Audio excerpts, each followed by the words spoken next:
જે ઉદ્યોગમાં કુદરતી સાધન સંપત્તિનો ઉપયોગ થાય છે તેને કયો ઉદ્યોગ કહે છે? તો મિત્રો સિમ્પલ છે, જે ઉદ્યોગમાં કુદરતી સાધન સંપત્તિનો ઉપયોગ થાય એને પ્રાથમિક પ્રકારનો ઉદ્યોગ કહેવામાં આવે છે, કારણ કે કુદરતી વસ્તુઓ પર આધારિત ઉદ્યોગ છે એટલે એને પ્રાથમિક ઉદ્યોગ કહે છે.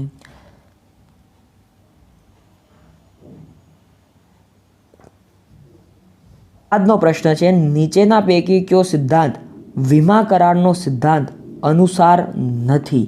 તો મિત્રો નફાનો સિદ્ધાંત છે ને એ વીમા કરાર અનુસાર સિદ્ધાંત નથી. સંપૂર્ણ ભરોસાનો સિદ્ધાંત વીમા કરાર યોગ્ય હિતનો સિદ્ધાંત છે. નુકસાન વળતરનો સિદ્ધાંત આ પણ વીમા સાથે સંકળાયેલો છે. વીમા યોગ્ય હિતનો સિદ્ધાંત આ પણ વીમા સાથે સંકળાયેલો છે. પણ નફાનો સિદ્ધાંત છે એ વીમા કરારનો સિદ્ધાંત અનુસાર નથી ભાઈ.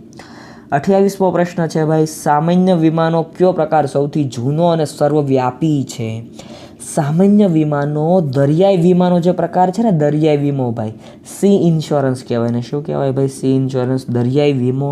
તો આ દરિયાઈ વીમાનો જે પ્રકાર છે, યાદ રાખજો, દરિયાઈ વીમાનો જે પ્રકાર છે એ કેવો છે? સૌથી જૂનો છે અને સર્વવ્યાપી છે. વિદેશી વીમા કંપનીઓ ભારતીય વીમા કંપનીઓમાં સીધું કેટલું રોકાણ કરી શકે છે? તો મિત્રો પાઠ્યપુસ્તક મુજબ જોઈએ ને, પાઠ્યપુસ્તક મુજબ તો 49% એ સાચો જવાબ બને જ છે ભાઈ. 49% જેટલું રોકાણ સીધું ભાઈ ડાયરેક્ટ ઇન્વેસ્ટમેન્ટ કરી શકે છે એફડીઆઈના સ્વરૂપમાં. પણ અત્યારે એમાં પણ સુધારો થઈ ગયેલો જોવા મળે છે.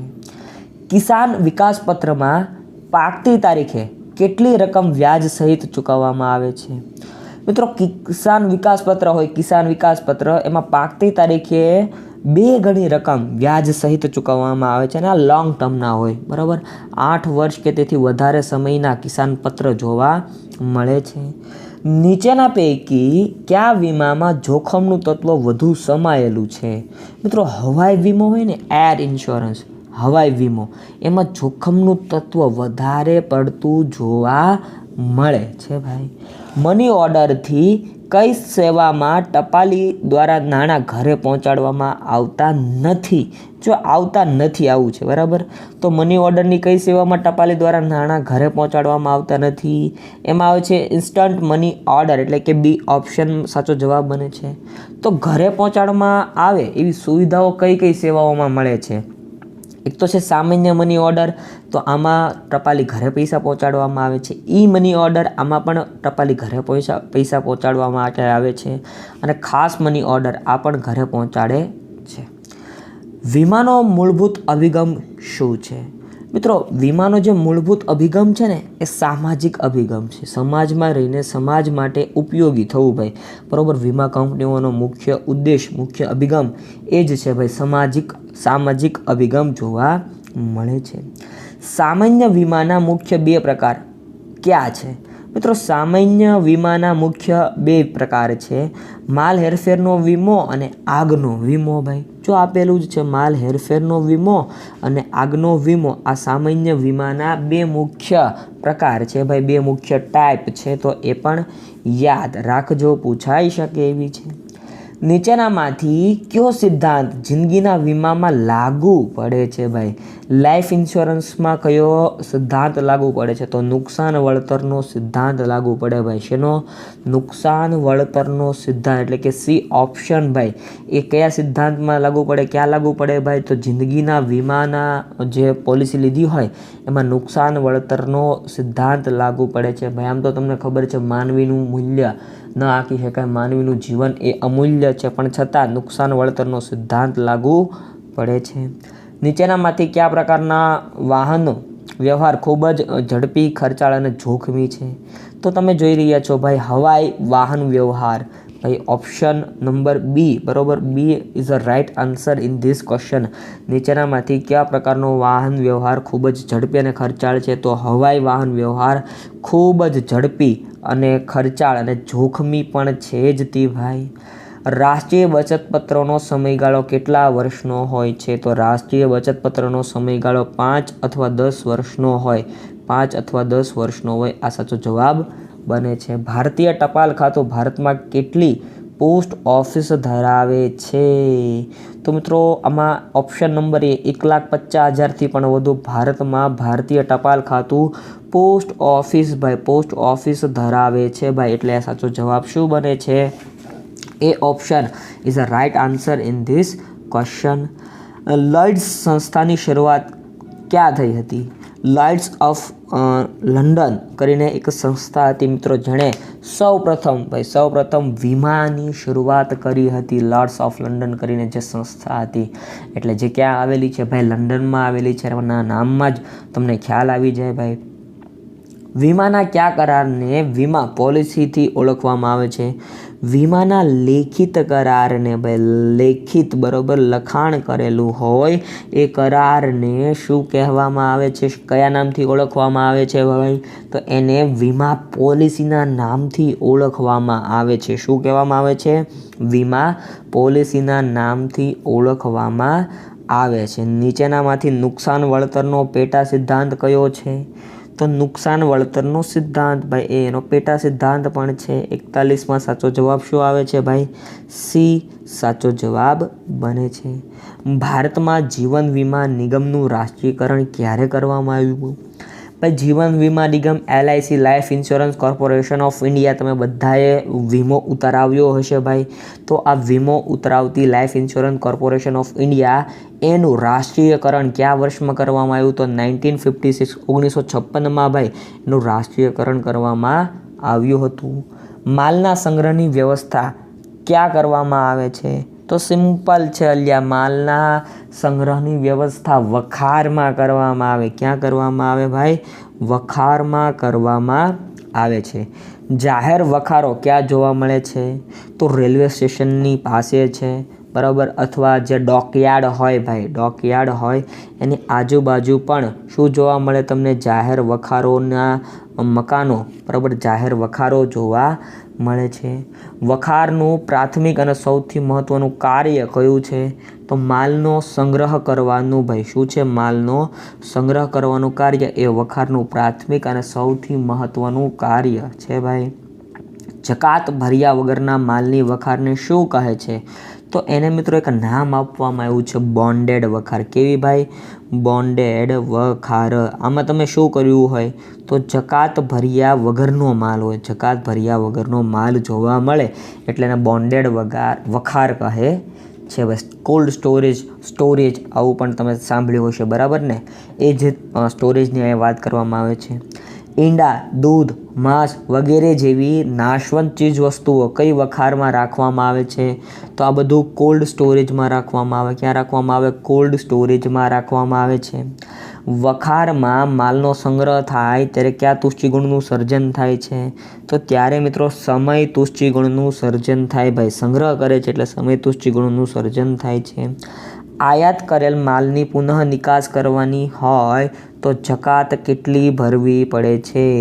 મિત્રો આયાત કરેલો માલ હોય અને એની પુનઃ નિકાસ કરવાની હોય તો કેટલી જકાત ભરવી પડે ભાઈ? પૂરેપૂરી જકાત ભરવી પડે છે ભાઈ. યાદ રાખજો, પૂછાઈ શકે છે. હેલો મિત્રો, welcome back to one and only હેત સ્ટડી. આજે આપણે વાત કરવી છે વાણિજ્ય વ્યવસ્થાના સંચાલનના 50 IMP પ્રશ્નોની. તો ચાલો ખોટો સમય બરબાદ ન કરતા શરૂઆત કરીએ આજના વિડીયો સેશનની. આર્થિક પ્રવૃત્તિનો હેતુ કયો હોય છે? મિત્રો આર્થિક પ્રવૃત્તિ હોય ને એનો હેતુ છે ને હંમેશા નાણાકીય વળતર રહેવાનો હોય ભાઈ. શું હોય ભાઈ? નાણાકીય વળતર હોય ને એ લેવાનો હોય છે. એટલે આર્થિક પ્રવૃત્તિનો હેતુ શું હોય છે ભાઈ? તો નાણાકીય વળતર લેવાનો હોય છે. ને નાણાકીય વળતર બી ઓપ્શનમાં સાચું બતાવી રહ્યું છે. ધંધાનું અસ્તિત્વ ચાલુ રાખવા માટે શું અનિવાર્ય છે?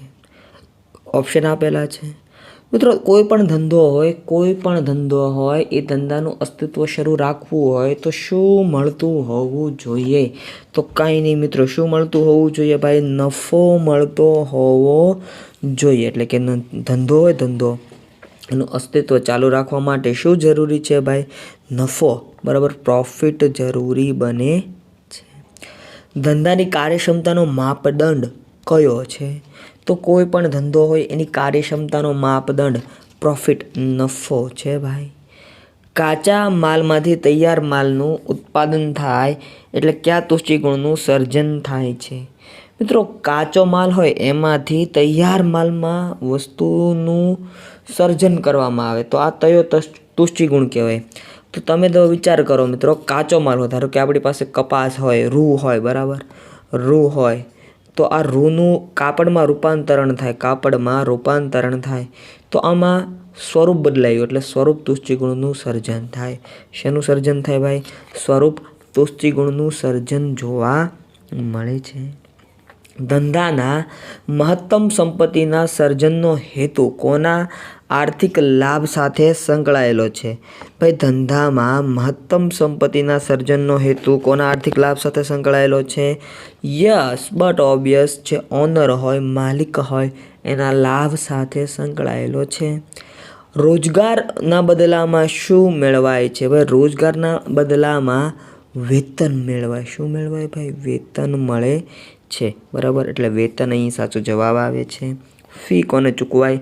તો વ્યવસાયિક વ્યક્તિને ફી ચૂકવાય. નફો ધંધાર્થીને થાય, મૂડી માલિકની હોય. તો આ બધું યાદ રાખજો ભાઈ. આ કોઈ પણ ગમે ત્યાંથી પ્રશ્નો કાઢી શકે છે. તમને જવાબ આવડતો હોવો જોઈએ. વેપાર એ કઈ પ્રવૃત્તિ છે? આર્થિક, બિનઆર્થિક, ધાર્મિક કે સામાજિક? તો ઓબ્વિયસલી ખબર પડી જાય કે વેપાર એ કઈ પ્રવૃત્તિ છે ભાઈ? આર્થિક પ્રવૃત્તિ છે, ઇકોનોમિક એક્ટિવિટી છે ભાઈ વેપાર એટલે. આગળ વધીએ. કુદરતી સંપત્તિમાં તુષ્ટિગુણનો ઉમેરો કઈ ઉત્પાદન કરવું એટલે શું? જો હું કહે છે કે કુદરતી સંપત્તિમાં તુષ્ટિગુણનો ઉમેરો કરીને ઉત્પાદન કરવામાં આવતું કાર્ય એટલે શું? તો એટલે જ મિત્રો ઉદ્યોગ. એટલે શું કહેવાય? ઇન્ડસ્ટ્રી. એટલે જ મિત્રો ઉદ્યોગ કહેવામાં આવે છે. એટલે 8માં D option is a right answer. ત્યારબાદ મિત્રો આગળ વધીએ અને વાત કરીએ બીજા પ્રશ્નોની. ખેતી, પશુપાલન, મત્સ્ય વગેરે ઉદ્યોગો કયા પ્રકારના ઉદ્યોગો છે? તો વગેરે ઉદ્યોગો એ પ્રાથમિક ઉદ્યોગો છે. કેવા ઉદ્યોગો છે ભાઈ? પ્રાથમિક પ્રકારના ઉદ્યોગો છે ભાઈ. એ પણ એક યાદ રાખજો. ત્યારબાદ સરકારી કર્મચારી તેના શ્રમના બદલામાં વેતન મેળવે તે કયા પ્રકારની આર્થિક પ્રવૃત્તિ કહેવાય? તો મિત્રો એને રોજગાર કહેવાય. શું કહેવાય ભાઈ? રોજગાર કહેવાય છે. કારણ કે સરકારી નોકરી એટલે કે સરકારી કર્મચારી તેના શ્રમના બદલામાં વેતન મેળવે છે. આને રોજગારી કહેવામાં આવે છે ભાઈ. તો એ પણ યાદ રાખજો ભાઈ, પૂછાઈ શકે, બરાબર. એવું છે એટલા માટે કહું છું તમને હું. મિત્રો આગળ વધીએ, આગળના પ્રશ્ન તરફ વધીએ અને વાત કરીએ તો પ્રશ્ન કંઈક આવો છે ભાઈ. નીચેની પ્રવૃત્તિઓમાંથી કઈ પ્રવૃત્તિ આર્થિક પ્રવૃત્તિ છે? Options will be provided. સમાજ સેવાની પ્રવૃત્તિ, માતા પિતા દ્વારા બાળ ઉછેરની પ્રવૃત્તિ, નર્સની પ્રવૃત્તિ, સખાવત આપવાની પ્રવૃત્તિ. તો નીચેનામાંથી કઈ આર્થિક પ્રવૃત્તિ છે ભાઈ? નર્સની પ્રવૃત્તિ અહીં જે આર્થિક પ્રવૃત્તિ છે એ કહેવાય છે.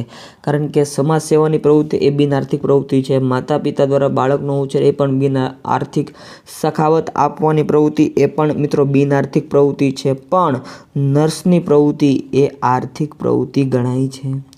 ધંધામાં નાણાકીય વળતર કયા સ્વરૂપે મળે છે? ધંધો હોય ને મિત્રો, ધંધો એમાં નાણાકીય જે વળતર હોય એ કયા સ્વરૂપે? નફા સ્વરૂપે મળે છે. એટલે યાદ રાખજો, ધંધામાં નાણાકીય વળતર કયા સ્વરૂપે મળે છે ભાઈ? નફા સ્વરૂપે મળે છે. એ પણ ભૂલાય નહીં ભાઈ, ખાસ ધ્યાનમાં લેજો કારણ કે પૂછાય છે એટલા માટે તમને હું વારંવાર કહેતો હોઉં છું. આગળ વધીએ મિત્રો. નીચેનામાંથી કયું લક્ષણ ધંધાનું નથી? તો નિશ્ચિત વળતર આ ધંધાનું લક્ષણ નથી, બરાબર. તો નફાનો હેતુ આ ધંધાનું લક્ષણ છે. આર્થિક પ્રવૃત્તિ આ પણ ધંધાનું લક્ષણ છે. તુષ્ટિગુણનું સર્જન આ પણ ધંધાનું જ એક લક્ષણ છે. પણ નિશ્ચિત વળતર આ ધંધાનું લક્ષણ નથી. કારણ કે ધંધામાં નિશ્ચિત વળતર મળે જ એની ખાતરી હોતી નથી. આર્થિક લાભ કે નાણાકીય વળતર મેળવવાના હેતુથી કરવામાં આવતી પ્રવૃત્તિ કેવી પ્રવૃત્તિ કહેવાય છે? તો એનો મિત્રો આર્થિક પ્રવૃત્તિ કહેવાય. શું કહેવાય ભાઈ? આર્થિક લાભ કે નાણાકીય વળતર મેળવવાના હેતુથી ભાઈ કરવામાં આવતી પ્રવૃત્તિ એ કેવી પ્રવૃત્તિ છે? તો ઓબ્વિયસલી ભાઈ આર્થિક પ્રવૃત્તિ છે. ધંધાનું પ્રેરક બળ કયું છે ભાઈ? ખોટ, નફો, સેવા, બોનસ, તો ધંધાનું પ્રેરક બળ છે ને એ નફો છે. શું છે ભાઈ? પ્રોફિટ છે એ ધંધાનું પ્રેરક બળ છે. વ્યવસાયી વ્યક્તિને તેની સેવા બદલ વળતર સ્વરૂપે શું મળે છે? તો વ્યવસાયી વ્યક્તિ હોય ને એ સેવાકીય પ્રવૃત્તિ કરે એને એની સેવા બદલ ફી મળે છે. શું મળે ભાઈ? ફી મળે છે. તો યાદ રાખજો, વ્યવસાયી વ્યક્તિને તેની સેવા બદલ શું ચૂકવવામાં આવે છે ભાઈ? ફી ચૂકવવામાં આવે છે. નીચેનામાંથી કઈ પ્રવૃત્તિ બિન આર્થિક પ્રવૃત્તિ છે? ઓપ્શન્સ આપેલા છે. ડૉક્ટરની પ્રવૃત્તિ, તો એ આર્થિક પ્રવૃત્તિ છે ભાઈ. ડૉક્ટરની પ્રવૃત્તિ કેવી છે ભાઈ? આર્થિક છે. આર્થિકનો અ કરીએ. નર્સની પ્રવૃત્તિ એ પણ આર્થિક પ્રવૃત્તિ છે.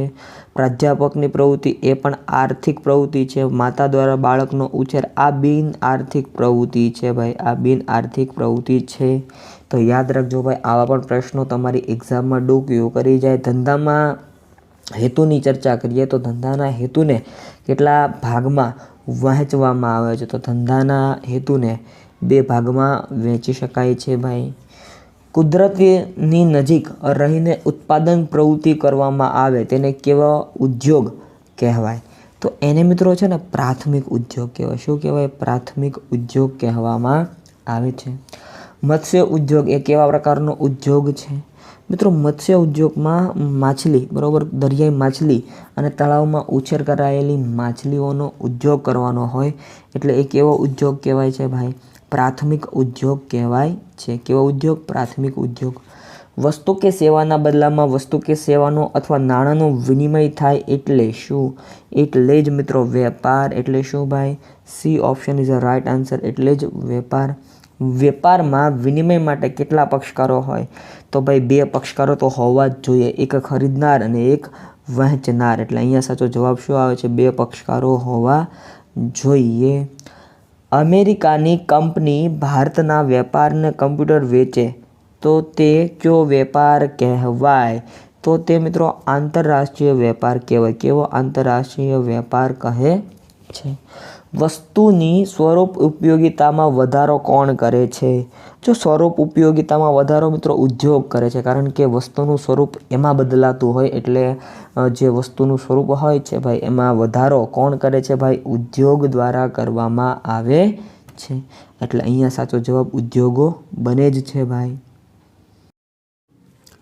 આગળ વધીએ મિત્રો. શ્વેતા, ગીતા અને જ્યોતિ સરખે હિસ્સે નફો નુકસાન વહેંચતા ભાગીદારો છે. ગીતા નિવૃત્ત થાય છે. ગીતાનો ભાગ શ્વેતા અને જ્યોતિને સરખે હિસ્સે મળે છે. તો શ્વેતા અને જ્યોતિનું નવું નફા નુકસાનનું પ્રમાણ શું છે? અલ્યા કાંઈ નહીં, સરખે હિસ્સે પહેલાં જ કહી દીધું તો છેલ્લે લગીન પણ સરખે હિસ્સે જ રહે ભાઈ. બરાબર. આવું ગણતરીમાં શોર્ટકટ વાપરવાની, બહુ વધારે લાંબુ પડતું વિચારવાનું પણ નહીં. આગળ વધીએ. ભાગીદારની નિવૃત્તિ સમયે ચાલુ ભાગીદારોનું નફા નુકસાન વહેંચણીનું નવું ભાગનું સૂત્ર શું બને? તો સિમ્પલ છે. જો નવો નફા નુકસાનનું ભાગનું સૂત્ર કીધું તો જૂનો ભાગ પ્લસ લાભ થયો હોય ને તો લાભ પ્લસ થશે ભાઈ. એ અહીંયા સૂત્ર સ્વરૂપે જોવા મળે છે. યાદ રાખજો. એક્સ, વાય અને ઝેડ 5:3:2 પ્રમાણમાં નફો નુકસાન વહેંચતા ભાગીદારો છે. ઝેડ નિવૃત્ત થાય છે. નફા નુકસાન વહેંચણીનું નવું પ્રમાણ શોધો. તો 5:3 આ સાચું જવાબ બને છે ભાઈ. એક્સ, વાય અને ઝેડ 2:1 પ્રમાણમાં નફો નુકસાન વહેંચતા ભાગીદારો છે. ઝેડ નિવૃત્ત થાય છે અને એક્સ અને વાયનું નફા નુકસાન વહેંચણીનું નવું પ્રમાણ શોધો. તો અહીંયા મિત્રો જવાબમાં 1:1 બન્યું હતું.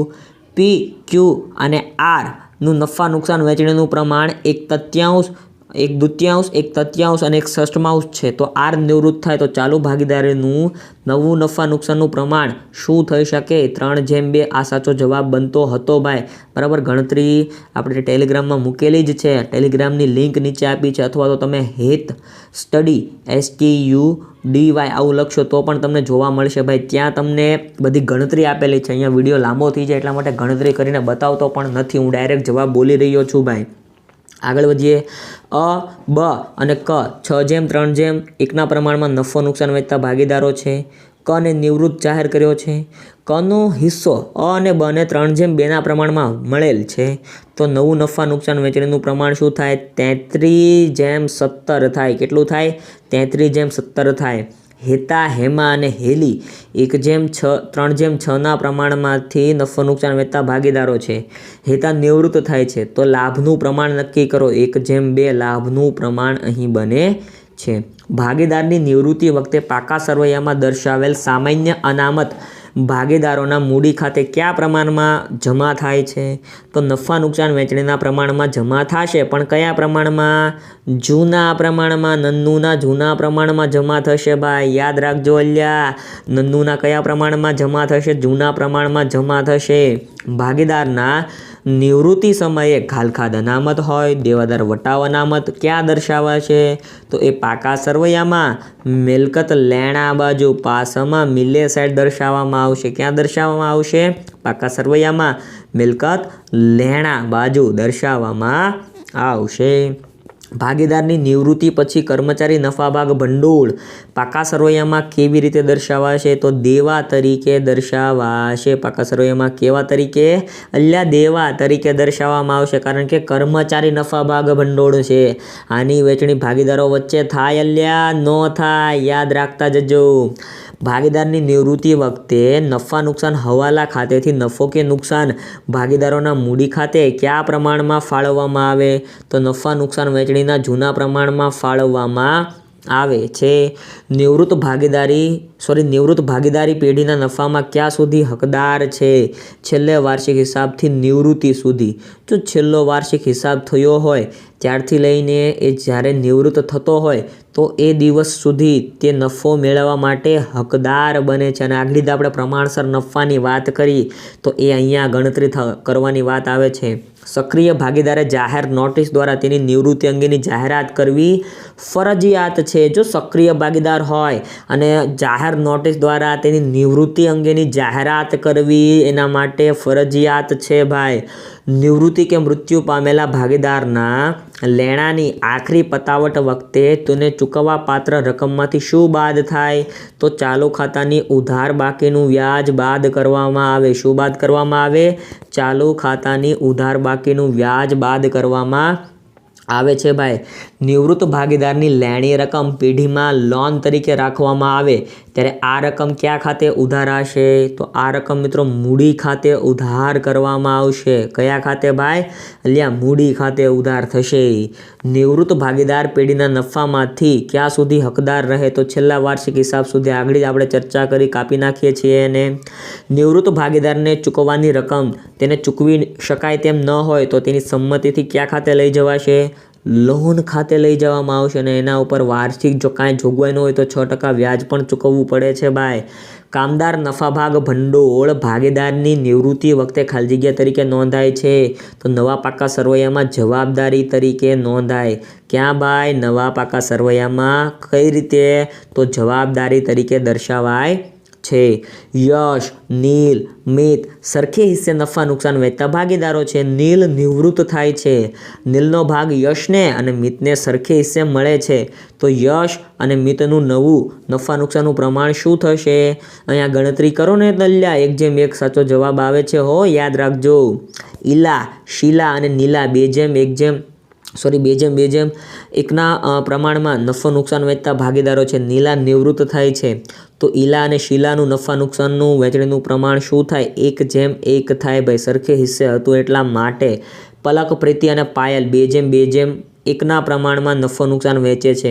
પાયલ નિવૃત્ત થાય છે તો નવું નફા નુકસાનનું પ્રમાણ 3/2 નક્કી થાય. તો ચાલુ ભાગીદારોના લાભનું પ્રમાણ નક્કી કરો તો બધા લાભ એકને જ મળે છે અને એનું નામ છે પ્રીતિ. એને જ બધો લાભ મળે છે. ભાગીદારી પેઢીનું વિસર્જન કેટલી રીતે થાય? તો 2 રીતથી ભાઈ ભાગીદારી પેઢીનું વિસર્જન થાય. કેટલી રીતે ભાઈ? 2 રીતથી ભાગીદારી પેઢીનું વિસર્જન થાય છે. એક તો અદાલતથી અને એક સામાન્ય વિસર્જન. આગળ વધીએ ભાઈ. વિસર્જન સમયે ભાગીદારી પેઢીની મિલકતો અને જવાબદારીઓની હિસાબી અસર આપવા માટે તૈયાર કરવામાં આવતું ખાતું કયું છે? તો આ પૂછાય અલ્યા, આ પૂછાય. નોંધ રાખજો, ટીક કરી નાખજો. પાકું કરવું હોય તો પાકું કરી નાખજો, લખવું હોય તો લખી નાખજો. વિસર્જન સમયે ભાગીદારી પેઢીની મિલકતો અને જવાબદારીઓની હિસાબી અસરો આપવા માટે તૈયાર કરવામાં આવતું ખાતું એટલે સંપાદન ખાતું. સંપાદન ખાતાનું બીજું નામ માલ મિલકત નિકાલ ખાતું. ખાતું, બરાબર, માલ મિલકત નિકાલ ખાતું. સંપાદન ખાતું કયા પ્રકારનું ખાતું છે? તો એ માલ મિલકત નિકાલ પ્રકારનું ખાતું છે ભાઈ. ભાગીદારી પેઢીના વિસર્જન સમયે મિલકતોની ઉપજમાંથી સૌપ્રથમ કઈ ચૂકવણી કરવામાં આવે? તો સૌપ્રથમ અલ્યા વિસર્જન ખર્ચ ચૂકવાય. શું ચૂકવાય? વિસર્જન ખર્ચ ચૂકવવામાં આવે છે. પેઢીના વિસર્જન સમયે પાકા સરવૈયામાં દેવાદારો ₹24,500 છે અને ઘાલખાદ અનામત ₹2500 હોય તો માલ મિલકત નિકાલ ખાતે જમા બાજુએ કઈ રકમ લખાશે? તો ત્યારે ₹2500 જ રકમ લખવામાં આવશે ભાઈ. ત્યારબાદનો સવાલ છે, પેઢીના વિસર્જન સમયે સામાન્ય અનામત હોય, કારીગર અકસ્માત વળતર ભંડોળ હોય, નફા નુકસાન ખાતાની જમા બાકી હોય તો કયા ખાતે લઈ જવામાં આવશે? તો ભાગીદારોના મૂડી ખાતે લઈ જવામાં આવશે. ચાલુ પેઢી અને તેનો ધંધો બંધ કરવાની પ્રક્રિયાને શું કહેવાય? તો એને મિત્રો વિસર્જન કહેવાય. શું કહેવાય ભાઈ? વિસર્જન કહેવાય. ભાગીદારી પેઢીના વિસર્જનની હિસાબી વિધિ અને અસરો આપવા માટે કયું ખાતું તૈયાર કરવામાં આવે છે? તો મિત્રો જો અહીંયા વાત છે એની રોકડની, બરાબર, રોકડની અસરો આપવા માટે રોકડ અને બેંક ખાતું આવે. બાકી હકીકતે માલ મિલકત નિકાલ ખાતું પણ જવાબમાં આવી શકે, બરાબર. એટલે આ ટાઈપિંગ મિસ્ટેક પણ હોઈ શકે ભાઈ. માલ મિલકત નિકાલ ખાતાને બીજા કયા નામથી ઓળખવામાં આવે? સંપાદન ખાતું એનું બીજું નામ છે. ભાગીદારની પત્નીએ સ્ત્રીધનમાંથી આપેલી લોનની ચૂકવણી ક્યારે થાય? તો સામાન્ય દેવા સાથે જ તે, કારણ કે એ ગણાય તો લોન જ હતી ભાઈ. ભલે ભાગીદારની પત્નીએ સ્ત્રીધનમાંથી આપેલી લોન હોય પણ છતાં કહેવાય તો એ ભાગીદારની પત્નીની લોન જ હતી ને, એટલા માટે કહેવાય લોન જ હતી. ભાગીદારી પેઢીના વિસર્જન સમયે પેઢીની મિલકતોની ઉપજમાંથી છેલ્લી કઈ ચૂકવણી થાય છે? તો મૂડી ખાતાનો વધારો. જો વધારો વધે ને તો જ એની ચૂકવણી કરવામાં આવે છે. વિસર્જનની તારીખે કયા ખાતાની બાકી માલ મિલકત નિકાલ ખાતે લઈ જવામાં આવતી નથી? તો બેંક ખાતાની બાકી છે એ માલ મિલકત નિકાલ ખાતે લઈ જવામાં આવતી નથી. કોઈ લેણદારને તેની લેણી રકમ સામે કોઈ મિલકત આપવામાં આવે ત્યારે શું નોંધ થશે? તો કોઈ નોંધ થશે નહીં ભાઈ, કોઈ નોંધ કરવામાં આવશે જ નહીં. વિસર્જન સમયે ₹22,000ના લેણદારોને ચોપડે નહીં નોંધેલ રોકાણો ₹20,000 આપી ખાતું ચૂકતે કર્યું તો કઈ અસર થશે? તો કોઈ નોંધ થશે નહીં ભાઈ, બરાબર. વિસર્જન સમયે ₹25,000ના લેણદારોને ચૂકતે હિસાબે ₹23,000નું યંત્ર આપ્યું, કઈ અસર થશે? તો કોઈ નોંધ થશે નહીં. પેઢીના વિસર્જન સમયે ₹50,000ના લેણદારોને ચોપડે નહીં નોંધેલ 30,000ની મિલકત આપતા રોકડ ખાતું કેટલા રકમથી જમા થશે? તો 20,000થી, કારણ કે લેણદારો છે કેટલાના ભાઈ? 50,000ના છે, એટલા માટે ભાઈ રોકડ આવે તો ઉધાર, અહીંયા જાય છે એટલે જમા થશે 20,000. વિસર્જન સમયે પાકા સરવૈયામાં નહીં દર્શાવેલ પેટન્ટ ₹50,000 ઉપજ્યા તો કઈ અસર અપાય? માલ મિલકત નિકાલ ખાતે જમા થાય. વિસર્જન સમયે પાકા સરવૈયામાં નહીં દર્શાવેલ પેટન્ટના ₹50,000 ઉપજ્યા કઈ અસર થશે? તો કાંઈ નહીં, લ્યા માલ મિલકત નિકાલ ખાતે જમા થશે. વિસર્જન સમયે ઘાલખાદ અનામત ₹2,000 બાદ કર્યા પછી દેવાદારો ₹40,000 છે. માલ મિલકત નિકાલ ખાતે ઉધાર બાજુ દેવાદારો કઈ રકમથી નોંધાશે? તો ₹42,000થી નોંધ કરવામાં આવશે. બધા ભાગીદારોની સર્વસંમતિથી ગમે તે સમયે પેઢીનું વિસર્જન થઈ શકે છે. તેને શું કહેવાય? તો તેને મરજિયાત વિસર્જન કહે છે. શું કહેવાય? મરજિયાત વિસર્જન કહે છે. ભાગીદારી પેઢીના વિસર્જન સમયે વિસર્જન ખર્ચ કોણ ભોગવાનો? તો સામાન્ય રીતે પેઢી ભોગવે ને ભાઈ. વિસર્જન ખર્ચ પેઢી દ્વારા જ ભોગવવામાં આવે છે. ભાગીદારી પેઢીના વિસર્જન સમયે ચોપડે નહીં નોંધેલ દેવું ચૂકવવાનું થાય તો તે કયા ખાતે ઉધારાશે? તો માલ મિલકત નિકાલ ખાતે ઉધારાશે. વિસર્જન સમયે ઘસારા ફંડ હોય, રોકાણ વધઘટ ફંડ હોય, એ ક્યાં દર્શાવાશે? તો માલ મિલકત નિકાલ ખાતે જમા બાજુ દર્શાવાશે. વિસર્જન સમયે ₹62,000ના લેણદારોને ચોપડે નહીં નોંધેલ રોકાણો ₹60,000 આપી ખાતું ચૂકતે કર્યું તો કઈ અસર થશે? કોઈ પણ નોંધ કરવામાં આવશે નહીં. વિસર્જન સમયે ₹45,000ના લેણદારોને ચૂકતે હિસાબે 43,000 યંત્ર આપ્યું તો આની પણ કોઈ અસર થશે નહીં. પેઢીના વિસર્જન સમયે ₹70,000ના લેણદારોને ચોપડે નહીં નોંધેલ 50,000ની મિલકત આપતા રોકડ ખાતું કેટલી રકમથી જમા થશે?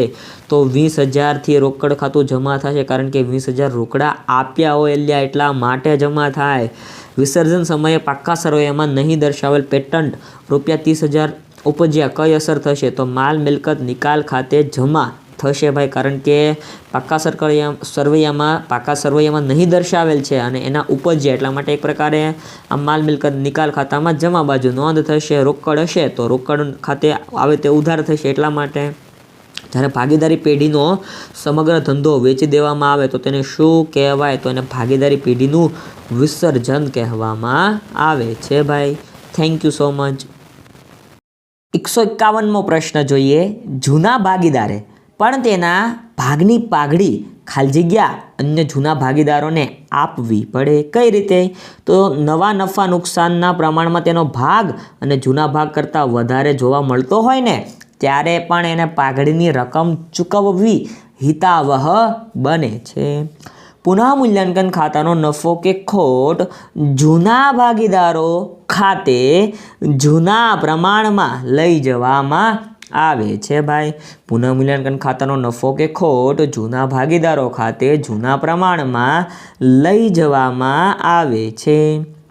નવા ભાગીદારને ચાલુ ભાગીદારી પેઢીમાં કઈ રીતે પ્રવેશ આપી શકાય છે? તો કરારમાં નવા ભાગીદારના પ્રવેશ અંગે જોગવાઈ હોય તો તેને અનુસરીને નવા ભાગીદારને એન્ટ્રી આપી શકાય, એટલે કે પ્રવેશ અપાવી શકાતો હોય છે ભાઈ. અથવા તો કરારનામામાં જોગવાઈ હોવી જોઈએ. જો કરારનામામાં પણ જોગવાઈ ન હોય તો ભારતીય ભાગીદારી કાનૂન 1932 અંતર્ગત ભાઈ એને પ્રવેશ પણ આપી શકાય છે ભાઈ. બરાબર, એ પણ એક ધ્યાનમાં લેવા જેવી બાબત કહી શકાય છે. નવા ભાગીદારના પ્રવેશ સમયે સામાન્ય અનામતની જે રકમ હોય એ કયા ખાતે જમા કરવામાં આવે છે? તો જૂના ભાગીદારોના મૂડી ખાતે શું કરવામાં આવે છે? જમા કરવામાં આવે છે. ત્યારબાદ 155 નવા ભાગીદારના પ્રવેશ બાદ કર્મચારી નફા ભાગ ભંડોળ પ્રોવિડન્ટ ફંડ ક્યાં દર્શાવાશે?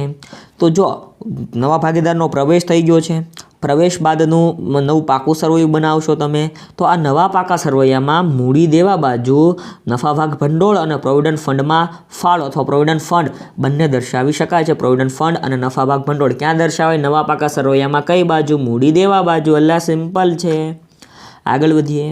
156મો પ્રશ્ન આપણી સમક્ષ છે. નવા ભાગીદારના પ્રવેશ બાદ ભવિષ્યમાં પેઢીનો નફો બધા ભાગીદારો વચ્ચે કયા પ્રમાણમાં વહેંચાશે? તો નવા પ્રમાણમાં વહેંચાય ભાઈ. શું કીધું છે? નવા ભાગીદારના પ્રવેશ બાદ ભવિષ્યમાં પેઢીનો જે નફો હોય એ બધા ભાગીદારો વચ્ચે કયા પ્રમાણમાં વહેંચાશે? તો નવા પ્રમાણમાં વહેંચાશે. અ અને બ 3/2ના પ્રમાણમાં નફો નુકસાન વહેંચતા ભાગીદારો છે. તેમણે કને 1/5 ભાગ આપવાની શરતે ભાગીદારી પેઢીમાં પ્રવેશ આપ્યો. તો આપણે નફા નુકસાન વહેંચણીનું નવું પ્રમાણ શોધવાનું છે, જે કેટલું થાય છે? 12/8/5 થાય ભાઈ. બરાબર, આના માટે ગણતરી આવે ભાઈ. ગણતરી તમે થોડી ઘણી કરી નાખજો, હું ખાલી રકમ વાંચી જઈશ. હવે ભારતીય અને રચના સરખે હિસ્સે નફો નુકસાન વહેંચતા ભાગીદારો છે. તેમણે સ્તુતિને નફામાં 1/4 ભાગ આપવાની શરતે ભાગીદારીમાં પ્રવેશ આપ્યો. બધા જ ભાગીદારો વચ્ચે નફા નુકસાન વહેંચણીનું નવું પ્રમાણ નક્કી કરો. તો શું થાય છે? 3/3/2 એ નવું નફા નુકસાન વહેંચણીનું પ્રમાણ થાય છે. મૈત્રી અને મિતાલી 3/1ના પ્રમાણમાં નફો નુકસાન વહેંચતા ભાગીદારો છે. તેમણે જેમિનીને ભાગીદારમાં દાખલ કરી નફા નુકસાનનું નવું પ્રમાણ 2/1/2/1/2 નક્કી કર્યું. તો મૈત્રી અને મિતાલીના ત્યાગનું પ્રમાણ શોધો. 7/1 થાય. શું થાય ભાઈ? 7/1 થાય છે. અભી અને અમી સરખા હિસ્સાના ભાગીદારો છે. તેઓ આભાને 1/4 ભાગે ભાગીદાર તરીકે દાખલ કરે છે. અભી અને અમીના ત્યાગનું પ્રમાણ નક્કી કરો. તો 1/1. બરાબર, એનું શું પ્રમાણ થાય છે? 1/1. નવા ભાગીદારના પ્રવેશને કારણે મિલકતો અને દેવાના પુનઃમૂલ્યાંકનની અસર દર્શાવવા માટે કયું ખાતું ખોલવામાં આવે છે?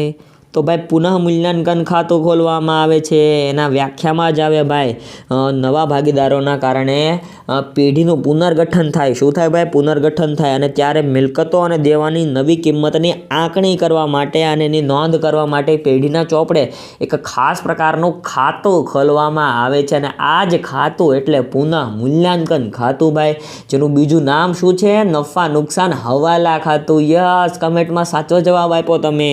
આગળ વધીએ ભાઈ, આગળ વધીએ મિત્રો અને પ્રશ્ન જોઈએ 162મો પ્રશ્ન. દેવાના પુનઃ મૂલ્યાંકનની અસર આપતા જો દેવાની કિંમતમાં ઘટાડો થતો હોય તો શું થાય? તો પુનઃ મૂલ્યાંકન ખાતે જમા થશે. શું થશે ભાઈ? પુનઃ મૂલ્યાંકન ખાતે જમા થશે. નવા ભાગીદારના પ્રવેશ સમયે નક્કી થયેલ દેવાદાર ઉપર વટાવ અનામતની રકમ ક્યાં દર્શાવાશે? તો એ પુનઃ મૂલ્યાંકન ખાતે ઉધાર બાજુ દર્શાવવામાં આવશે. ક્યાં દર્શાવાશે? પુનઃ મૂલ્યાંકન ખાતે ઉધાર બાજુ એની નોંધ કરવામાં આવશે. પુનઃ મૂલ્યાંકન ખાતાની બાકી નફો કે ખોટ ક્યાં ખાતે લઈ જવાશે? તો એ ભાગીદારોના ચાલુ ખાતે લઈ જવાશે. ક્યાં લઈ જવાય? ભાગીદારોના ચાલુ ખાતે લઈ જવામાં આવે છે. નવા ભાગીદારના પ્રવેશ સમયે પુનઃ મૂલ્યાંકન ખાતાની બાકી ક્યાં ખાતે લઈ જવાશે? તો એ ભાગીદારોના ચાલુ ખાતે લઈ જવામાં આવશે. બરોબર મિત્રો, આમાં પાછું તમારે એટલું યાદ રાખવાનું, સ્થિર ને અસ્થિરવાળો જો પ્રશ્ન નાખે ને તો એ પણ તમારે જોવાનું. બરાબર, જો હંગામી મૂડી ખાતાની પદ્ધતિ હોય તો 2 ખાતા હોય કે 1 ખાતું હોય? કમેન્ટ સેક્શનમાં કમેન્ટ કરીને જણાવો તો મને, કારણ કે આવો સવાલ પૂછાઈ શકે ભાઈ. એટલા માટે આપણે તમામ પ્રકારોથી જે પ્રશ્નો પૂછાય એને જોતા રહેવાનું હોય છે. આગળ વધીએ, રુચિ અને સૂચિ સરખા હિસ્સે નફો નુકસાન વહેંચતા ભાગીદારો છે. તેમણે પ્રાચીને નફામાં એક ભાગ આપવાની શરતે પ્રવેશ આપ્યો તો નફા નુકસાન વહેંચણીનું નવું પ્રમાણ નક્કી કરો. 3:3:2 થાય. મિત અને જીત 3:1ના પ્રમાણમાં નફો નુકસાન વહેંચતા ભાગીદારો છે. તેમણે પ્રીતને ભાગીદારમાં દાખલ કરી નફા નુકસાન વહેંચણીનું નવું પ્રમાણ શું નક્કી કર્યું?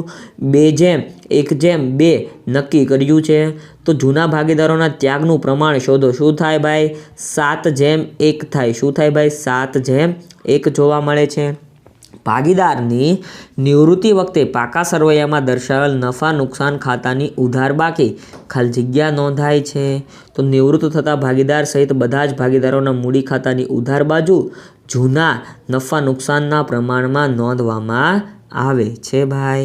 આગળ વધીએ મિત્રો, ભાગીદારની નિવૃત્તિ વખતે પેઢીના પાકા સરવૈયામાં દર્શાવેલ પાઘડી ખાલી જગ્યા તરીકે નોંધાય છે. તો બધા જ ભાગીદારોના મૂડી ખાતાની ઉધાર બાજુ જૂના નફા નુકસાનના પ્રમાણમાં, યાદ રાખજો, બધા જ ભાગીદારોના મૂડી ખાતાની કઈ બાજુ? ઉધાર બાજુ. અને કયા પ્રમાણમાં? તો જૂના નન્નુના પ્રમાણમાં ભાઈ નોંધ કરવામાં આવે છે. નિવૃત્ત ભાગીદારને આપવાની પાઘડી ખાલી જગ્યા નોંધાય છે. ક્યાં નોંધાય?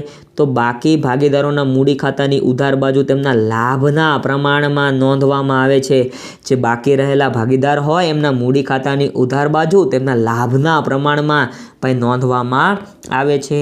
જ્યારે ફક્ત નફા નુકસાનનું જૂનું પ્રમાણ જ આપેલ હોય ત્યારે બાકીના ભાગીદારોના લાભનું પ્રમાણ શું થશે? તો જૂનું પ્રમાણ થશે ભાઈ. જો જ્યારે તમને જૂનું પ્રમાણ જ આપ્યું હોય તો તમારું જે ત્યાગનું પ્રમાણ હોય કે લાભનું પ્રમાણ હોય ત્યારે એ જૂનું પ્રમાણ જ બને છે. એ પણ એક યાદ રાખજો.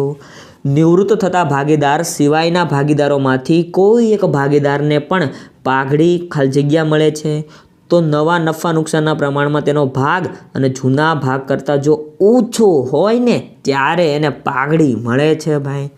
ભાગીદારની નિવૃત્તિ કે મૃત્યુ વખતે પુનઃ મૂલ્યાંકન ખાતાની ખોટ ખાલી જગ્યા ખાતે અને ખાલી જગ્યા પ્રમાણમાં ખાલી જગ્યા બાજુ નોંધાય છે. જો કેટલા પ્રશ્નો આપી દીધા એક જ MCQમાં. બરાબર, હકીકતે મિત્રો આ MCQ જ છે પણ મેં એને 1 લાઇનર કન્વર્ટ કરેલા છે.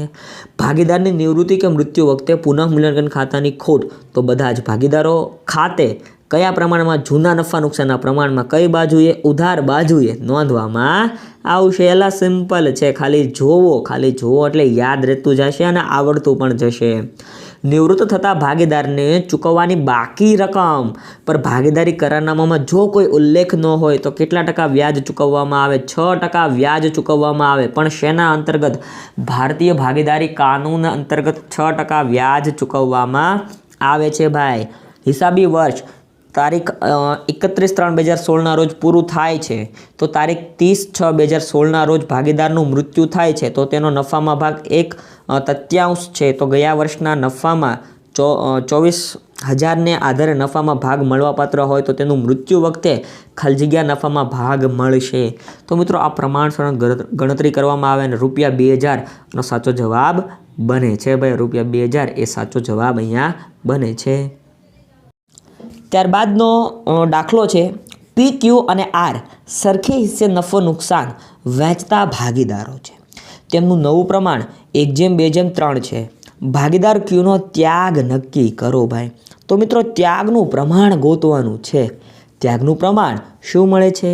તો અહીં મિત્રો ત્યાગનું પ્રમાણ 0, 0 અંડા મળે છે. ભાઈ સરખે હિસ્સે એટલે જો આપણે વાત કરીએ પી, ક્યુ અને આર છે 1:1:1 એટલે 1/3, 1/3, 1/3. આ શું થયું ભાઈ? આ જૂનું પ્રમાણ થયું, આ જૂનો ભાગ થયો, બરાબર. નવો ભાગ શું છે? તો 1/, કેટલા થાય મિત્રો? 1/6, 2/6. યસ, આપણે એટલાની કામ છે ભાઈ, બરાબર. અને ત્યાગની ગણતરી કીધી. ત્યાગનું પ્રમાણ શું થાય? જૂનો ભાગ માઇનસ નવો ભાગ. જૂનો ભાગ શું છે? 1/3 માઇનસ નવો ભાગ શું છે? 2/6, બરાબર. તો આમાં સિમ્પલ ક્રોસ મલ્ટિફિકેશન કરો એટલે જવાબ 0 જોવા મળશે અને ઓટોમેટિક ખબર પડી જાય ભાઈ કે આમાં 0 જ જવાબ આવશે. ભાગીદારને મળતા નફાનો જૂનો ભાગ નવા ભાગ કરતાં ઓછો હોય તો તેને શું કહેવાય? જો મિત્રો ભાગીદારને મળતા નફાનો જૂનો ભાગ એના નવા ભાગ કરતાં ઓછો જોવા મળે. કેવો જોવા મળે? ઓછો જોવા મળે તો તેને શું કહેવાય? તો એને મિત્રો ભાગીદારને લાભ થયો કહેવાય, બરાબર. એને શું થયું કહેવાય ભાઈ? લાભ થયો કહેવાય, યાદ રાખજો. ત્યારબાદ ભાગીદારને મળતો નફાનો નવો ભાગ તેને મળતા નફાના જૂના ભાગ કરતાં કેવો હોય? તો ભાગીદારને લાભ થયો કહેવાય અથવા થયો ગણાય. તો ભાગીદારને મળતા નફાનો નવો ભાગ તેને મળતા નફાના જૂના ભાગ કરતાં વધારે હોય. કેવો હોય? વધારે હોય તો ભાગીદારને શું થયો કહેવાય? લાભ થયો કહેવાય. ભાગીદારે કરેલ લાભ 0 હોય તો શું કહેશો? કાંઈ નહીં મિત્રો, તો ભાગીદારને લાભ પણ નથી થતો અને ભાગીદારને ત્યાગ પણ નથી થતો. 0 છે ભાઈ, અંડું 0 છે, એટલા માટે એને કાંઈ પણ ફરક પડતો નથી. એટલે આવી રીતના પણ તમને કન્ફ્યુઝ કરવા માટે આવા અટપટા પ્રશ્નો મૂકી શકે છે. ભાઈ તમારે જાગૃત રહેવાની જરૂર છે. અને હા, વિડીયો ગમતો હોય તો લાઇક, શેર, કમેન્ટ કરવાનું ન ભૂલતા. અને હા, હેત સ્ટડીને સબસ્ક્રાઈબ પણ કરી લેજો ભાઈ. હેત સ્ટડી નામ ફરી ગયું છે એનો પણ તમને ખ્યાલ જ હશે. આગળ વધીએ. 130મો પ્રશ્ન આવી ગયો. ગણતરીનો દાખલો છે ભાઈ. A, B અને C 4:3:3 પ્રમાણમાં નફો નુકસાન વહેંચતા ભાગીદારો છે. તેઓએ નફા નુકસાન વહેંચણીનું નવું પ્રમાણ 3:2:1 નક્કી કર્યું છે. ભાગીદાર એનો લાભ શોધો. યસ, તો ભાગીદાર એનો લાભ કેટલો થાય છે? 3/30 જોવા મળે છે.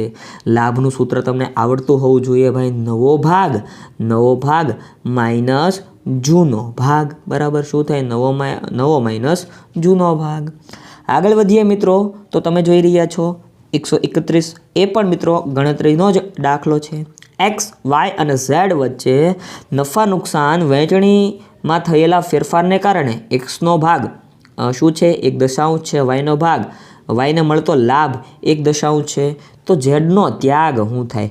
મિત્રો નિયમ આવું કહે છે કે જો 3 ભાગીદારો છે, બરાબર, 3 ભાગીદારો છે, ત્રણેયમાંથી 2ને લાભ થાય છે, તો ઓબ્વિયસલી જે છેલ્લો વધ્યો હોય એને ત્યાગ થાય. તો ત્યાગ થાય કેટલો? તો આ બંનેના લાભના સરવાળા બરાબર, આ બંનેના લાભના સરવાળા બરાબર એણે ત્યાગ કર્યો હશે. યસ મિત્રો, જોઈ રહ્યા છો તમે. જો ઓટોમેટિક જવાબ બની ગયો ભાઈ.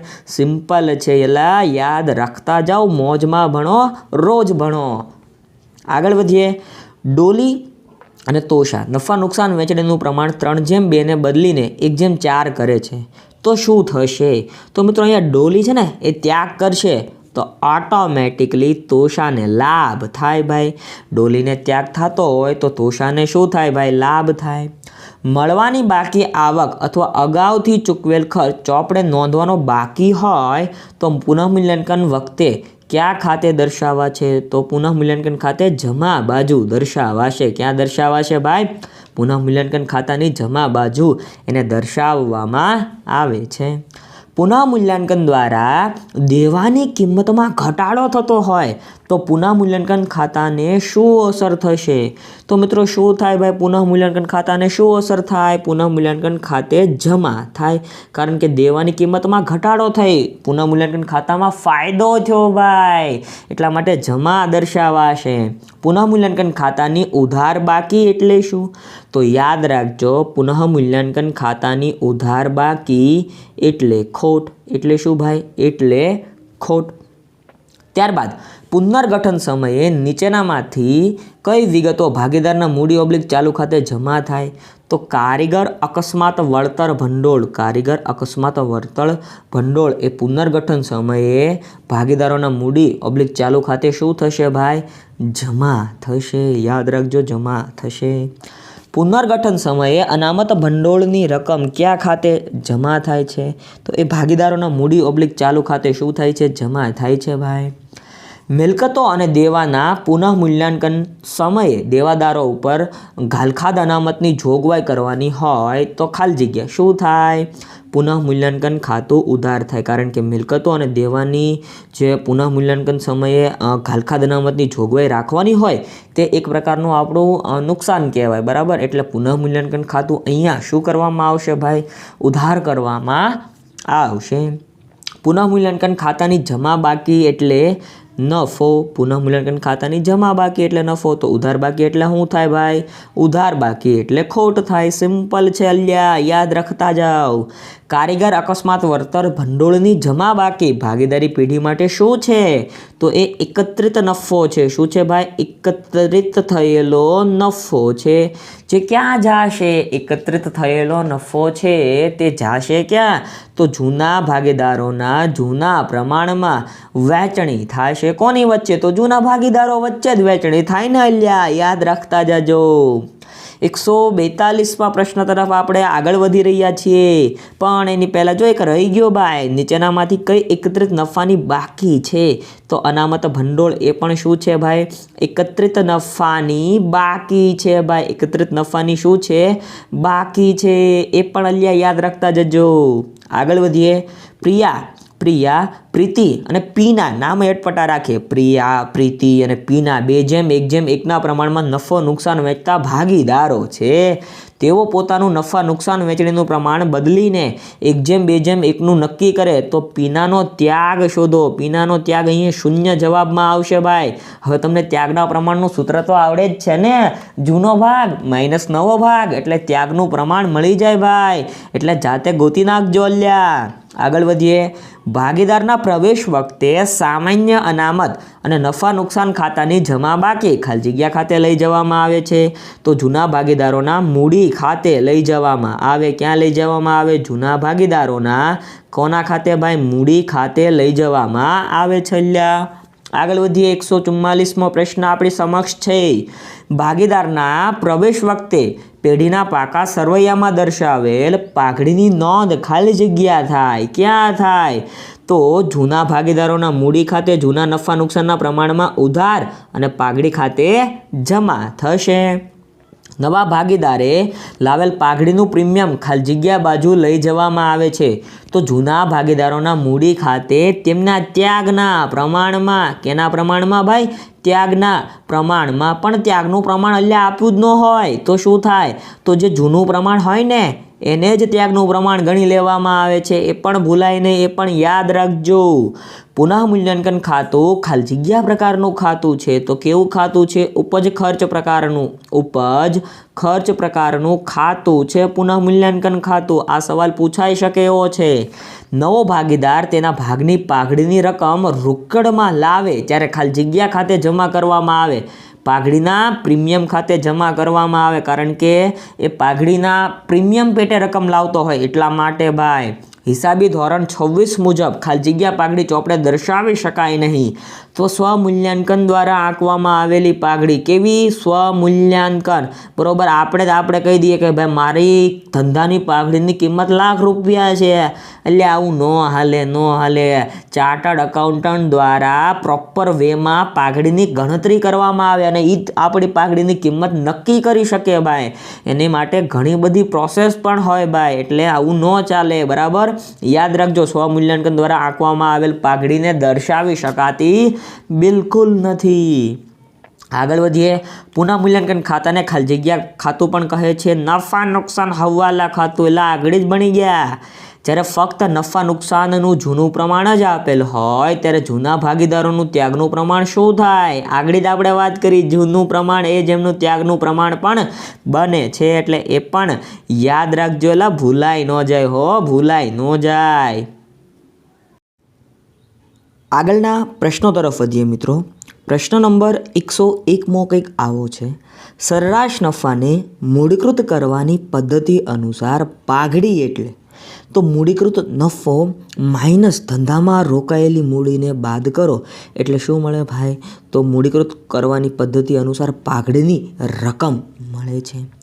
ત્યારબાદનો પ્રશ્ન છે, અધિક નફાની અમુક વર્ષની ખરીદીની પદ્ધતિ અનુસાર પાઘડી એટલે? તો અધિક નફો એને ગુણ્યા ખરીદીના વર્ષો કરો એટલે તમને પાઘડી સાચી જવાબ પેટે મળે છે. સરેરાશ નફાનો સામાન્ય અથવા તો અપેક્ષિત નફા પરનો વધારો એટલે અધિક નફો. વધારો થાય ભાઈ, ઇન્ક્રીઝિંગ થાય, વધારો જોવા મળે એટલે શું? તો એટલે જ મિત્રો અધિક નફો. જે ધંધામાં જોખમનું પ્રમાણ વધુ હોય તે ધંધાની પાઘડીની કિંમત સામાન્ય રીતે કેટલી હોય છે?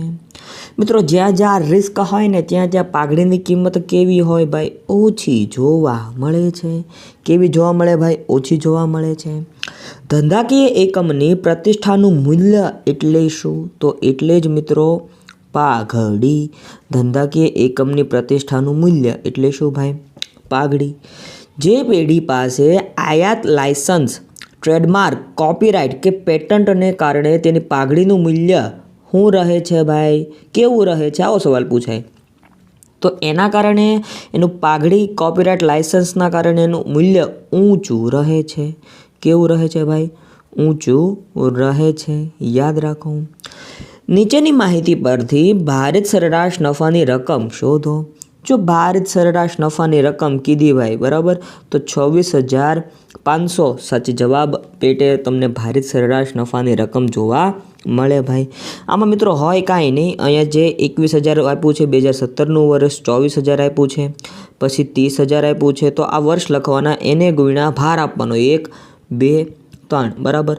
ટોટલ ભાર કેટલો હોય તો એનો ગણતરી કરી નાખવાની અને આનો જે જવાબ આવે બરાબર એને કુલ ભાર વડે ભાંગી નાખો એટલે તમને ભારિત સરેરાશ નફાની રકમ જોવા મળે ભાઈ. સિમ્પલ છે, એમાં કંઈ બહુ તકલીફ પડે એવું છે પણ નહીં. 108મો પ્રશ્ન છે, ભાગીદારી પેઢીનું પુનર્ગઠન થાય ત્યારે ખાલી જગ્યા બનાવવામાં આવે છે. તો પુનઃ મૂલ્યાંકન ખાતું ભાઈ ભાગીદારોની હિસાબી અસરોની નોંધ કરવા માટે એક ખાસ પ્રકારનું ખાતું પેઢીના ચોપડે બનાવવામાં આવે છે. એ છે પુનઃ મૂલ્યાંકન ખાતું ભાઈ, જેમાં મિલકતો અને દેવામાં વધારા ઘટાડાની નોંધ કરવામાં આવે છે. ભાગીદારી પેઢીનું પુનર્ગઠન થાય ત્યારે દેવાની કિંમતમાં ઘટાડો થાય તો તેની અસર ક્યાં થાય છે? જો ભાગીદારી પેઢીનું પુનર્ગઠન થવાની કોશિશ કરી છે અને દેવાની કિંમતમાં ઘટાડો થયો છે, જે આપણને ફાયદો થયો, એટલે જે તે દેવું હોય એમાંથી બાદ થશે અને પુનઃ મૂલ્યાંકન ખાતામાં શું થશે ભાઈ? પુનઃ મૂલ્યાંકન ખાતામાં જમા થશે. પુનઃ મૂલ્યાંકન ખાતાને ખાલી જગ્યા તરીકે પણ ઓળખવામાં આવે છે. મિત્રો એનું બીજું નામ છે નફા નુકસાન હવાલા ખાતું. નન્નું હ, નફા નુકસાન હવાલા ખાતું. સિમ્પલ છે, યાદ રહી જાય એવું છે ભાઈ. પુનઃ મૂલ્યાંકન ખાતાનો નફો કે નુકસાન કયા પ્રમાણમાં ભાગીદારો વચ્ચે વહેંચાય છે? તો જૂના ભાગીદારો વચ્ચે જૂના પ્રમાણમાં વહેંચાઈ જાય છે ભાઈ. પુનઃ મૂલ્યાંકન ખાતાનો નફો થયો હોય કે નુકસાન થયું હોય એ જૂના ભાગીદારો વચ્ચે એમના જૂના પ્રમાણમાં વહેંચાઈ જતું જોવા મળે છે ભાઈ. આગળ વધીએ. પુનઃ મૂલ્યાંકન ખાતાની વાત કરી લીધી ભાઈ, નફા નુકસાનની વહેંચણી પણ વાત કરી લીધી. ભાગીદારી પેઢીના પુનર્ગઠનમાં ત્યાગ બરાબર શું થાય? તો જૂનો નન્નુનો ભાગ, જૂનો નફા નુકસાનનો ભાગ માઇનસ નવો નફા નુકસાનનો ભાગ એટલે તમને શું મળે ભાઈ? ત્યાગનું પ્રમાણ મળે. સેક્રિફાઇઝિંગ રેશિયો કહેવાય એને. સેક્રિફાઇસ, ત્યાગ કર્યો, બરાબર, સેક્રિફિકેશન, સેક્રિફાઇસ રેશિયો. તો ત્યાગનું પ્રમાણ ત્યારે તમને જોવા મળે છે ભાઈ. આગળ વધીએ. ભાગીદારી પેઢીના પુનર્ગઠન વખતે પાકા સરવૈયામાં દર્શાવેલ કારીગર નફા ભાગ ભંડોળ ક્યાં દર્શાવવામાં આવે છે? તો એ પુનઃમૂલ્યાંકન બાદના પાકા સરવૈયામાં મૂડી દેવા બાજુ દર્શાવવામાં આવે. પુનઃમૂલ્યાંકન થઈ જાય ત્યારબાદનું નવું જે પાકું સરવૈયું બનાવવામાં આવે એ પાકા સરવૈયાના કઈ બાજુ મૂડી દેવા બાજુ એને દર્શાવવામાં આવે છે. પુનઃમૂલ્યાંકન સમયે મિલકતની કિંમતમાં થતો ઘટાડો કયા ખાતે નોંધાય છે? તો એ પુનઃમૂલ્યાંકન ખાતે શું થાય છે ભાઈ? ઉધાર થાય. પુનઃ મૂલ્યાંકન ખાતે તેને શું કરવામાં આવે છે ભાઈ? ઉધાર કરવામાં આવે છે. ભાગીદારી પેઢીના પુનર્ગઠન વખતે પાકા સરવૈયામાં દર્શાવેલ એકત્રિત નફો ક્યાં દર્શાવાય? તો મિત્રો એને ભાગીદારોના મૂડી ખાતે જમા બાજુ દર્શાવી દેવામાં આવે છે, મતલબ કે વહેંચણી કરી નાખવામાં આવે છે ભાઈ. ભાગીદારી પેઢીના પુનર્ગઠન વખતે રોકાણો પુનઃમૂલ્યાંકન બાદના પાકા સરવૈયામાં ક્યાં દર્શાવવામાં આવે છે? તો કઈ કિંમતે દર્શાવવામાં આવે? બજાર કિંમતે દર્શાવવામાં આવે ભાઈ. માર્કેટ વેલ્યુએ એને દર્શાવવામાં આવે. શેની વાત છે? તો ભાઈ મિલકતોની વાત છે. ભાગીદારી પેઢીના પુનર્ગઠન વખતે રોકાણો, બરાબર, રોકાણ આપણી મિલકત છે, રોકાણો પુનઃમૂલ્યાંકન બાદના પાકા સરવૈયામાં દર્શાવવામાં આવે છે. કઈ કિંમતે? બજાર કિંમતે દર્શાવવામાં આવે છે ભાઈ. ભાગીદારી પેઢીનું પુનર્ગઠન થાય ત્યારે મિલકતોની કિંમતમાં વધારો થાય તો તેની અસર ક્યાં થાય? તો મિલકતોની કિંમતમાં ઉમેરાય અને પુનઃમૂલ્યાંકન ખાતામાં જમા થાય ભાઈ, કારણ કે ફાયદો થયો એટલા માટે. આગળ વધીએ. ભાગીદારી પેઢીના પુનર્ગઠનમાં લાભનું પ્રમાણ શું થાય? તો નવો નફા નુકસાનનો ભાગ માઇનસ જૂનો નફા નુકસાનનો ભાગ. આ શું છે ભાઈ? તો ભાગીદારી પેઢીના પુનર્ગઠન વખતે લાભનું પ્રમાણનું સૂત્ર છે ભાઈ, યાદ રાખો. જુદા જુદા કારણોસર ભાગીદારીમાં થતા ફેરફાર એટલે શું? તો એને ભાગીદારીનું પુનર્ગઠન કહેવાય. શું કહેવાય ભાઈ? ભાગીદારીનું પુનર્ગઠન કહેવામાં આવે છે. ભાગીદારીના પુનર્ગઠનમાં નીચેનામાંથી કયા કારણોનો સમાવેશ થતો નથી? તો બધા ભાગીદારોને છૂટા થાય આ કારણનો સમાવેશ આમાં કરવામાં આવતો નથી, કારણ કે બધા જ ભાગીદારોને છૂટા કરવા એ હિતાવહ નથી અને એ જરૂરી પણ નથી.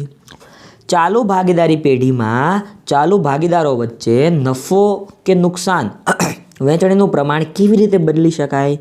તો બધા જ ભાગીદારો હોય એમની સર્વસંમતિથી ભાઈ બદલી શકાય છે. પુનર્ગઠન વખતે અનામત ભંડોળની રકમ ભાગીદારો વચ્ચે કયા પ્રમાણમાં વહેંચાશે? તો નફા નુકસાન વહેંચણીના જૂના પ્રમાણમાં વહેંચાશે. શેના પ્રમાણમાં ભાઈ? નન્નું વહેંચણીના જૂના પ્રમાણમાં વહેંચણી કરવામાં આવશે. એકત્રિત થયેલ નફો કે નુકસાન, એકત્રિત થયેલ નફો કે અનામત ભંડોળ કોનું છે ભાઈ? જો મિત્રો એકત્રિત થયેલું હોય ને એટલે ભેગું થયેલું હોય. હવે આ એકત્રિત થયેલું નફો હોય કે અનામત હોય કે નુકસાન પડ્યું હોય કે જાહેરાત ઝુંબેશ ખર્ચ પડ્યો હોય એ જૂના ભાગીદારોનું હોય, બરાબર, એટલે કે ચાલુ ભાગીદારોનું હોય. કોનું હોય ભાઈ? ચાલુ ભાગીદારોનું જોવા મળે. કારીગર નફા ભાગ ભંડોળ ભાગીદારી પેઢી માટે શું છે? તો કારીગર નફા ભાગ ભંડોળની વાત આવી મિત્રો. કારીગર નફા ભાગ ભંડોળ એ પેઢી માટે શું છે ભાઈ? દેવું છે. શું છે પેઢી માટે ભાઈ? દેવું છે. કારીગર નફા ભાગ ભંડોળ એ પેઢી માટે દેવું છે. સિમ્પલ છે, યાદ રહી જાય એવું પણ છે. ભાગીદારીના ત્યાગના સૂત્રથી જવાબ ઋણ મળે તો શું થાય? તો ભાગીદારે ત્યાગ નથી કરતો પણ એને લાભ થયો કહેવાય. એને શું થયું કહેવાય ભાઈ? લાભ થયો હશે ભાઈ એવું માનવામાં આવે છે અને એ સાચું પણ પડે છે ભાઈ.